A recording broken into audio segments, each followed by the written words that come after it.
Достар, мен каналыма қош келдіңіздер. Бүгін бөдене етін пеште пісіреміз.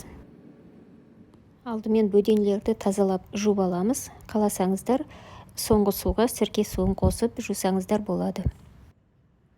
Бөденелерді кем дегенде 3 сағатқа маринаттап қою керек.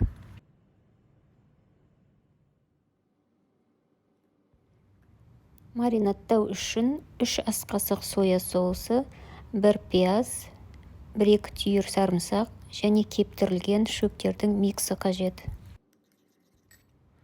Және шай қасықтың ұшымен аздаған тұз және 1 шай қасық қышаны қосамыз. Бәрін жақсылап араластырып 3-4 сағатқа маринаттауға қоямыз. Пешті 180 градусқа қыздырамыз. Фольганың үстіне бөденелерді саламыз. Картоп, помидор қоссаңыздар да болады. Фольгамен бетін жауып, пешке 35 минутқа қоямыз. 35 минуттан кейін бетіндегі фольганы алып тастаймыз да тағы да 5-7 минуттай пісіреміз.